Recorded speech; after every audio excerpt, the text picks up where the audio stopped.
Yes, sir. So it's like you was a part of a special group of people at a special, time. So what was that experience like actually, trying to open up that door, especially coming from New Jersey? Like, was it hard performing in these bars and nightclubs? Were you getting booed, or was people receptive to it? Or Good question. So performing clearly because we were performing in clubs and night and bars, the comedy etiquette of a comedy club was not there. So we pretty much had to. Um, we were developing our skills on the fly, and trying to also introduce this whole genre of comedy and to our people. So there was a huge learning curve. Um, I mean, I remember us the first bar we performed in. The stage was actually behind the bar. So there was, if you can picture a bar and the stage being behind the bar, we had to go behind the bar and get on the stage and tell jokes over the bar to the people. And of course, the noise level was never respectable of what was going on, because comedy was at that point was an afterthought, or it was not the primary showcase. And then so coming up that way, we had to learn things like where is the best place in the room to position the stage, and where should the bar be, and what are we going to do about all these people thinking that they can just come and hang out and start talking all loud, while we're trying to do a comedy show.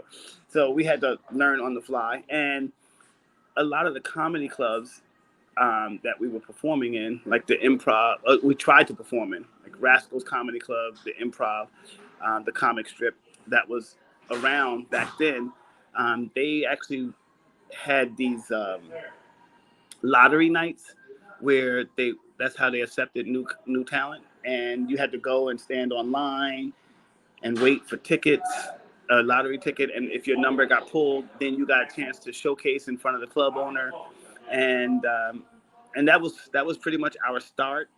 And even once you were blessed enough to perform in front of the club owner, that they would give you feedback. And I just remember some of the most. It wasn't the most conducive environment for young black talent, if you know what I mean. Oh, okay, man. Definitely, I appreciate you. You vividly kind of broke things down for me, So definitely appreciate you for that. Now, my next question is: did you do Apollo first, or did you do Def Jam first? You said the Apollo. Were you at the Apollo performing first, or Def Jam? Which one did you do first? Oh, okay, that's a good question. So the Apollo Comedy Hour came first, and Def Comedy Jam came right after that. So um, I remember, well, before there was Apollo Comedy Hour, there was Showtime at the Apollo, which only showcased comedians. And I taped, I had a very unfortunate experience at Showtime at the Apollo because, again, comedians back then, we're talking like 1989, maybe 88, comedians were like an afterthought. And so coming onto a show like Showtime at the Apollo, I was lucky enough to audition and get selected for a national broadcasting spot. But when I came out, and I remember Rick Avila's, who starred in Ghost with Whoopi Goldberg, rest in peace. He actually um, was the host when I did Showtime at the Apollo, and I came out and I probably lasted about 45 seconds before I got booed, and Sandman came out, and I remember running off stage because I didn't want to be on stage with Sandman. Oh wow, okay, okay, man. I mean, at least you gave it a shot. I appreciate you even sharing that.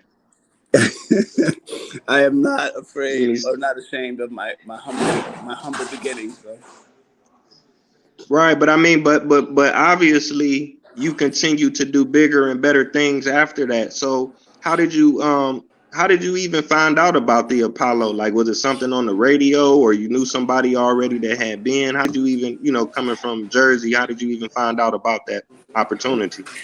Yeah, that's exactly what happened. Actually, I was working at a car dealership selling cars in Hillside, New Jersey, and I was every day. You know, people are saying, "Hey, you need to be a comedian. You're funny. You're way too funny to be working here. What are you doing here?" And so I'm driving in my car, and all of a sudden, they started advertising that this brand new TV show was coming out called Showtime at the Apollo, and they were looking for comedians. And they were looking for, I'm sorry, in the answer, they were looking for singers, dancers, spoken word artists, and comedians. So comedians was like the fourth or fifth option that they threw out there. So I was like, you know what, let's go. And me and Hamburger and my road manager at the time, who was my next door neighbor, Ahmed Ismail, we all went out, and we also had a younger brother named Little Eli, who was a rapper. We all went out to Harlem, and we auditioned, and I got the call to book the show.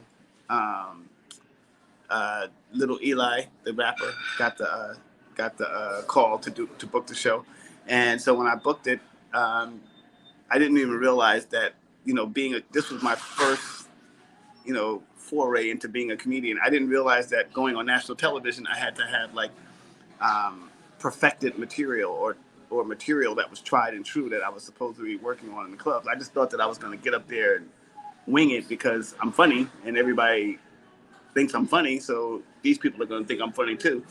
And it didn't quite work out that way. Oh, okay, okay. But I appreciate you again for sharing that, because from the outside looking in, a comedian, that seemed like that's the hardest thing in the world. Like you say, especially for people that don't know you, it's Yeah. like dead silence. A musician can hide behind the beats, or they can hide behind the mixing and the mastering to make their voice sound better, or their wardrobe or their performance. When you're doing comedy, it's just you versus 1,000 people. You know what I'm saying?